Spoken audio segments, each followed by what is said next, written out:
Chaque matin de 10h30 à midi et demi sur Europe 1, retrouvez Cyril Hanouna et ses chroniqueurs pour les pieds dans le plat. 2 heures de bonne humeur, de jeux, d'infos insolites et de défis aussi avec de 11h à midi la présence d'un invité. Et aujourd'hui, c'est Amanda Lear qui sera avec eux. Elle est actuellement au théâtre.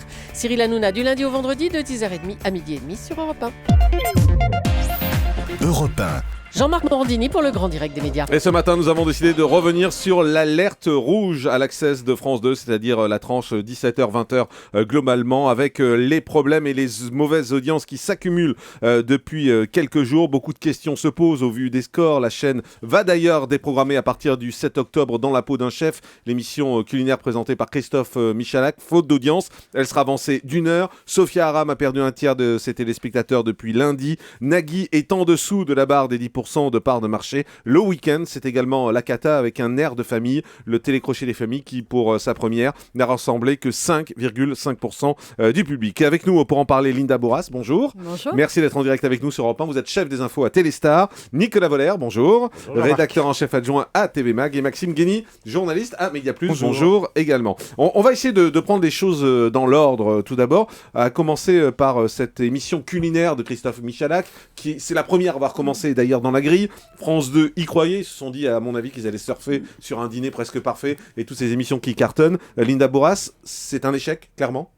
C'est un échec effectivement au vu des audiences, voilà, puis au vu du jeu, enfin du concept du jeu, voilà. C'est pas bon pour vous, ça veut dire quoi ? Pour moi, c'est trop amateur en fait. Donc voilà, soit on veut vraiment des vrais amateurs, on va sur M6, voilà, on voit un dîner presque parfait. Mais quand on a deux chefs, en l'occurrence, qui s'affrontent, on a envie de les voir cuisiner. Et on n'a pas envie de voir des vrais amateurs cuisiner des soi-disant plats gastronomiques. L'émission fait autour de 4%, entre 3,5% et 4,5% de part de marché depuis son lancement. Nicolas Voller, comment ça s'explique un tel échec quand même ? Vous avez dit tout à l'heure, France 2 y croyait. Il y en a un qui y croyait aussi beaucoup, c'est Nagui, qui produit cette émission. Et pour lui, vraiment, c'est un échec assez cuisant. L'émission est encore très amateur, Linda l'a dit, moi je trouve. Elle n'est pas forcément calée à un bon horaire. Il y a une grosse concurrence. Un dîner presque parfait a déjà fait sa trace depuis des années à cette heure-là. C'est pas facile. Nouveau concept et à mon avis, un peu juste. Alors, France 2 a déjà pris des décisions, Maxime Guény, puisque l'émission va être avancée d'1 heure à partir du 7 octobre, c'est-à-dire qu'elle débutera à 16h20, 16h15, 16h20. C'est quoi ? C'est un constat d'échec pour France 2 ? C'est-à-dire, ils sont obligés de les diffuser, mais ils ne savent pas trop comment, quoi. Un constat d'échec à l'évidence, et on sait également que France 2 aurait pu surfer effectivement sur cette tendance de la cuisine. M6 le fait très bien, mais M6 ne s'adresse pas au même public, il s'adresse aux ménagères de moins de 50 ans. Le public de France 2 est plus âgé, plus de 40 ans, plus de 50 ans, et donc il y a un problème entre le concept de l'émission, le public et son horaire. En gros, c'était pas le concept qu'il fallait à cette heure-ci pour France 2. Alors la décision de France 2 est assez surprenante parce que Dans la peau d'un chef va quand même être remplacé par des best-of dont on ne demande qu'à en rire. Alors on est en pleine saison, ils vont nous refiler des best-of, ce qu'ils ont fait d'ailleurs pendant tout l'été. Nicolas Voller, ça veut dire qu'ils sont à la rue ? Pour l'instant, oui, clairement. Il manquerait plus qu'il redemande à Laurent Ruquier de revenir avec son équipe et de réenregistrer des inédits. Mais ce serait presque la meilleure solution. C'est le constat d'échec par excellence à chaque fois que vous remettez des best-of d'émissions, qui plus est une émission qui n'est plus à l'antenne, qui a été enlevée des grilles pour cette nouvelle saison. Oui, là, on est clairement dans un constat d'échec. Linda Boras, c'est possible qu'il demande à Laurent Ruquier de revenir ? Alors écoutez, je ne sais pas. Moi, je ne sais pas. Parce qu'il va falloir de l'argent pour le faire aussi. Il a déjà refusé l'Access, voilà. On s'en rappelle. Voilà. Bon, là, c'est peut-être L'émission reviendra en prime, mais en tout cas pas en access pour le moment, mais ça aurait été une bonne idée de remettre Laurent Ruquier, qui est quand même très populaire, ça aurait été une bonne idée. Alors, l'autre émission depuis lundi, c'est Jusqu'ici tout va bien, de Sophia Aram. Alors lundi, honnêtement, ça n'a pas trop mal commencé, parce qu'ils ont frôlé le million de téléspectateurs, ce qui était assez surprenant, mais ils ont fait 943 000 téléspectateurs. Ils sont tombés depuis, c'est-à-dire mardi et mercredi, autour de 600 000, 650 000. Ça veut dire quand même 5% de part de marché seulement pour la chaîne. Nicolas Voller, est-ce que c'est la chronique d'un naufrage annoncé où il faut se dire, voilà, ça fait que 3 numéros, attendez et arrêtez de l'enterrer. Vous l'avez souvent dit ici, Jean-Marc, déjà que ça allait être moi, j'y croyais pas. annoncé. Non, mais moi, j'y croyais pas. Donc, Bien sûr, mais personne n'y croyait. Et c'est vrai que cette fameuse barre des 5% dont vous parlez, c'est vrai que dans le milieu de la télévision, on expliquait tous qu'en dessous des 5%, ce serait très compliqué. Et c'est vrai que la chute, elle est enrayée depuis hier, mais la chute a été tellement dure au bout de 300 000 téléspectateurs de 300 000, un tiers de son audience, que oui, on peut imaginer que ce concept va avoir beaucoup de mal à s'imposer. Oui. Est-ce que France 2 va se battre pour le garder à l'antenne ? Et ils sont obligés, je crois qu'il doit y avoir une clause de au moins 3 ou 4 mois. Voilà, 3 mois. Et en même temps, ils sont tellement investis sur cette émission, ils ont tellement communiqué, il y a eu tellement de ramdam, les dizaines d'animateurs qui ont refusé, ils ne peuvent pas l'arrêter au bout de 10 jours en disant c'est un échec. Ils vont lui laisser au moins un tout petit peu de temps. Maxime Guény, c'est vrai que on l'a dit ici à plusieurs reprises, pas grand monde n'y croyait, il faut bien le dire, dans le milieu des médias. Mais l'émission était déjà morte-née. Voilà, avant même qu'elle ne débute, les réseaux sociaux ont fait leur rôle. Au départ, lorsque Morgane est venu proposer Morgane Production, voilà, est venu proposer le concept à France 2, ils étaient venus avec un animateur. Ça, on ne le savait pas. Et France 2 n'a pas choisi cet animateur. On sait qui c'est ? Apparemment, non, on ne sait pas qui c'est. On sait aussi que Morgane donc, a une clause de sortie de 3 mois. On sait également qu'il y a eu un problème peut-être de communication, parce que ça a été annoncé en décembre dernier lors d'un déjeuner presse. On va tout changer, la structure de la grille. Donc il y a eu une attente de la part des spectateurs, mais aussi des médias. Alors finalement, France 2 a tendu le bâton un peu pour se faire battre. Après, il faut pas tout... Beaucoup de gens crachent sur Sophia Aram.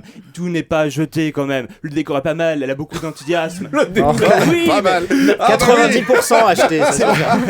Mais Sophia Aram a beaucoup d'enthousiasme et il y a une volonté de bien faire de sa part. Ça c'est sûr. Ouais. Mais le problème c'est qu'elle n'est pas soutenue par la structure de l'émission éditorialement parlant. Donc il y a un problème. Le public est bien aussi, vous l'avez pas signalé. Linda Bourras, cette émission c'est quoi ? C'est le concept qui est pas bon, c'est l'horaire qui est pas bon, c'est l'animatrice qui est pas bonne, c'est quoi ? Disons les choses. Alors l'animatrice effectivement elle est très segmentante, hein. C'est pas une animatrice très populaire. Déjà, donc c'est une humoriste. C'est pas une animatrice tout court à la base, en fait. Voilà. Donc elle vient de la radio, de France Inter, donc pas très populaire déjà. Le concept, alors ça, effectivement, on ne sait pas où on va, on ne sait pas ce que c'est. Est-ce que c'est un talk show ? Est-ce que c'est une émission humoristique ? Voilà, on se perd, on ne sait pas où on est en fait. Ouais, ce qui est assez étonnant, c'est qu'elle-même l'a dit le matin du lancement, elle a dit il n'y a pas de concept. Ça paraît surréaliste aujourd'hui. Mais bon, on nous avait dit à la conférence de juillet de présentation des programmes de France 2 que ça se voulait aussi un spectacle. C'était du direct, donc ça peut être à la fois un espèce de stand-up.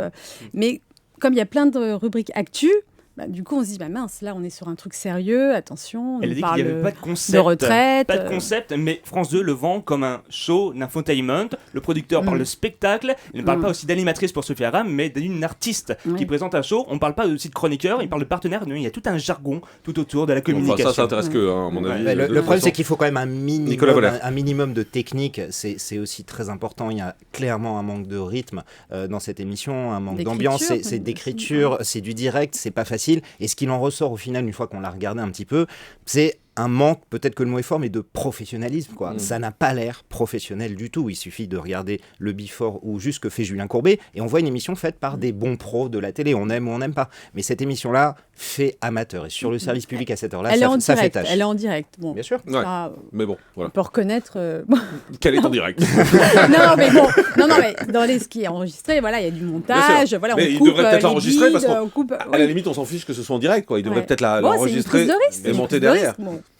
Nicolas Voller, juste une question, parce que moi, il y a quelque chose que j'ai du mal à comprendre, c'est pourquoi France 2 s'est acharné sur ce concept. Pourquoi ? Alors vous le dites, tout le monde le dit, voilà, il y avait des alertes rouges partout, il y avait des feux rouges partout, tout le monde disait, c'est pas les bons choix. Pourquoi est-ce que France 2 y est allé ? Déjà parce que parce qu'ils y croyaient, Carrefour, je pense qu'ils y croyaient, ils avaient envie de prendre un risque. Sophia Aram a donné une interview à TV Magazine le week-end dernier, elle a dit, franchement, je félicite France 2, parce qu'au moins ils ont le courage de le faire, et si France 2 prend pas de risque, alors personne le fera. Ils ont voulu prendre un risque, on ne parle pas des conditions d'attribution de la case à la société de production, sans animateur et sans concept. Voilà, tout ça semble très bizarre. Mais ça veut dire quoi ? Mais comme l'a dit Maxime, ils ont tellement communiqué dessus qu'ils ne pouvaient pas faire machine arrière. Ils étaient obligés de la lancer. Juste parce que moi j'aime bien quand on va au bout des choses, Nicolas Voller. Ça veut dire quoi ? On attribue une case à une société de production sans concept et sans animateur. Ça veut dire quoi ? Qu'il y a d'amagouille là derrière ? Oh là là, France Télévisions.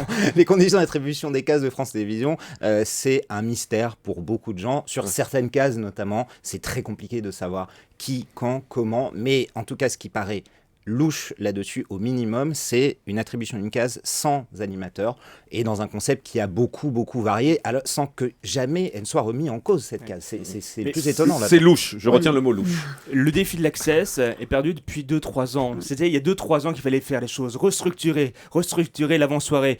C'est à cette période que les chaînes de la TNT commençaient à bidouiller un peu leur avant-soirée, à la structurer, et c'est là que France 2 devait tout miser il y a 2-3 ans. Aujourd'hui, vous avez beau mettre la meilleure émission qui soit, la meilleure, ça ne fonctionnera pas. Ça ne fonctionnera pas. C'est long, c'est très long. Et là, ils ont perdu la main, malheureusement. Linda Boras de Téléstar, celui qui morfle derrière, au final, c'est aussi Nagui. Oui. Parce que Nagui, avec N'oubliez pas les paroles, a fait 8%. Donc il est tombé à 8%. Hier, il est un petit peu remonté à 9,5%. Mais voilà, on sent qu'il n'arrivera jamais à faire ses 13% avec des émissions avant qui sont comme ça. Or, 13%, on le rappelle, c'est l'objectif de France Télévisions dans cette case globale de l'Access. Et là, on voit 4,3% à 17h25, 5% à 18h10, 9,5%. Qu'est-ce qu'ils vont faire ? Je sais pas. Sinon, mais bon, il y a peut-être des choses à revoir dans la grille. Enfin, je sais pas, il y a quand même Stéphane Bern avec Comment ça va bien, qui est. Enfin, moi, je trouve que pour le coup, ça s'adresse à une cible. C'est très clair. Son émission est claire. Voilà. Ils auraient peut-être pu oser à nous. Parce qu'ils voulaient féminiser aussi cette case de l'Access. Ouais. Donc voilà, c'est vrai que c'est une émission qui s'adresse à un public féminin. Donc pourquoi pas, je sais pas, imaginer du coup la reculer. Mais combien de temps France 2 peut-elle tenir avec ces cases à 5% ? Pas longtemps, hein, parce qu'il y a de la pub. On rappelle qu'il y a de la pub à cette heure-là. Après 20h, il n'y a plus de pub sur France 2. Donc, surtout pour France Télé, c'est quasiment 40% des recettes publicitaires à cette heure-là sur Access. Et pour eux, en plus, c'est la dernière chance, puisqu'il n'y a plus de publicité après 20h. Donc c'est le moment où elles sont plus chères, où ils engrangent le plus de recettes. Alors ça, c'est pour la semaine. Et le week-end, ils ont lancé un air de famille. Autre nouveau jeu, Linda, 5,5% de part de marché. Waouh. C'est dur aussi. Mais bon, moi, j'ai pas compris parce que voilà, le concept. Ça fait beaucoup de choses qu'on comprend pas chez France 2. On a du mal. Le concept, c'est des familles qui ne savent, enfin, qui sont amateurs, voilà, qui chantent. Sauf que n'oubliez pas les paroles, c'est aussi un peu ça. La semaine, on n'est pas très loin, tout à fait. Donc bon, remettre le samedi soir, enfin le samedi en Access, des familles qui ne savent pas très très bien chanter. Bon, on n'a peut-être pas envie de voir ça pendant Maxime Guény. C'est quoi le problème en fait ? Ils sont mauvais à France 2 ? Ils n'ont pas de chance ? C'est quoi ? À France 2, ils ont la bonne volonté. Avant tout, et ils ont des bons professionnels, et ils font peut-être un peu trop d'études et il faudrait qu'ils le fassent juste au feeling et surtout ne pas communiquer comme quelque chose avec beaucoup d'enjeux. Ils ont voulu être trop transparents dès le départ en se disant c'est important pour nous, il va falloir tout structurer. Non, je pense qu'il faut communiquer tranquillement avec un animateur vedette connu du public, avec peut-être quelque chose de plus simple, une table, des chroniqueurs et remonter progressivement la pente. Je pense qu'il faut revenir aux fondamentaux de l'émission de télévision. Nicolas Voller, il y a quand même des mauvais choix dans la peau d'un chef. Ouais. Même si, en plus, Christophe Michalak est très sympa, mais voilà, ça marche pas. Sophia Aram, ça marche pas. Un air de famille, ça marche pas. Ils ont fait que des mauvais choix là. Là, c'est que des mauvais choix et c'est assez catastrophique parce qu'il y a l'effet d'entraînement dont vous parlez. Et effectivement, dans la peau d'un chef, fait un mauvais score. Sophia Aram n'est pas entraînée. Nagui est baissé. La prochaine victime, c'est qui ? C'est David Pujadas, puisque le 20h de France 2 est aussi entraîné. Bon, c'est quand même un grand rendez-vous, donc on vient à 20h, mais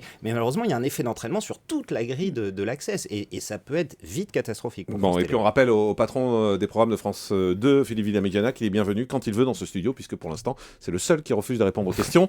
On le comprend, remarquez. A tout de suite, c'est Europe 1. Le grand direct des médias, Jean-Marc Morandini.